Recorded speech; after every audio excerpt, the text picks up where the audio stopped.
స్వస్తిలా మన ప్రభువును లోకరక్షకుడైన యేసుక్రీస్తు నామమున మీ అందరికీ నా యొక్క ప్రత్యేక వందనములు. ఈ ఉదయకాల సమయమున దేవుడు మనకిస్తున్నటువంటి వాగ్దానమును చదువుకుందాం. యెహెజ్కేలు గ్రంథము 36వ అధ్యాయము 11వ వచనము. పూర్వమున్నట్టు మిమ్మును నివాస స్థలముగా చేసి మునుపటి కంటే అధికమైన మేలు మీకు కలగజేసేదను. ఆమేన్. దేవునికే మహిమ కలుగును గాక. ఈ ఉదయకాల సమయమున దేవాతి దేవుడు ఈ యొక్క వాగ్దానము ద్వారా మనందరితో మాట్లాడుతూ ఉన్నారు. ఈ యొక్క వాక్యమును మనం జ్ఞాపకం చేసుకుంటే, పూర్వం ఉన్నట్టు మిమ్మను నివాస స్థలముగా చేసి మునుపటి కంటే అధికమైన మేలు మీకు కలగజేస్తాను అని ఈ ఉదయకాల సమయమున దేవుడు వాగ్దానం చేస్తూ ఉన్నారు. చాలామంది బిడ్డలు దుఃఖిస్తూ ఉంటారు. ఒకప్పుడు నేను ఇంతలా ప్రార్థన చేస్తూ ఉండేవాడిని, ఒకప్పుడు ఎంత ఆశీర్వాదం ఉండేది, ఒకప్పుడు ఎంతో సమృద్ధి నా దగ్గర నిలిచి ఉండేది, ఈరోజు నేను అన్నీ కోల్పోయాను.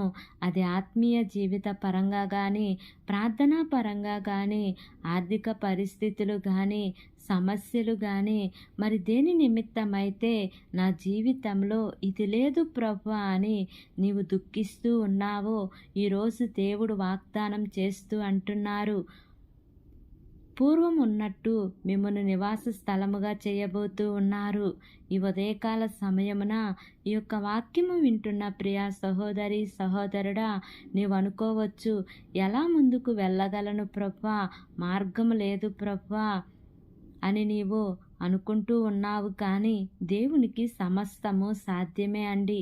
నీవు పరిపూర్ణముగా దేవుని మీద ఆధారపడితే, నీవు ఏ దారి లేదు అని నీవు అనుకుంటూ ఉన్నావు, కానీ నా దేవుని వద్ద దారి ఉంది అని నీవు అనుకుంటే, ఆయన ఖచ్చితంగా నీ జీవితంలో అద్భుతం చేస్తారు. ఎందుకంటే మన దేవుడు శూన్యముగా ఉన్న ఈ సృష్టిని సుందరమైనదిగా మార్చినాడు. బహుశా ఈరోజు నీ పరిస్థితి ఏ విధంగా నీవు శూన్యం అనుకుంటూ ఉన్నావో, దానిని దేవుడు సుందరమైనదిగా మారుస్తారు. ఆయన అంటున్నారు, మునుపటి కంటే అధికమైన మేలు మీకు కలగజేస్తాను అని అంటున్నారు. మరి కొంతమంది అనుకోవచ్చు, నేను పాపం చేశాను కదా, నేను పలాని విషయంలో దేవునికి దూరం అయ్యాను కదా, నేను తప్పు చేశాను కదా, నేను పొరపాటు చేశాను కదా, మరి దేవుడు ఈ వాగ్దానమును నా జీవితంలో నెరవేరుస్తాడా అని నీవు అనుకుంటూ ఉన్నావా? మనం ఎంత ఘోర పాపము చేసినా కూడా మన తండ్రి మనల్ని విడిచిపెట్టడండి.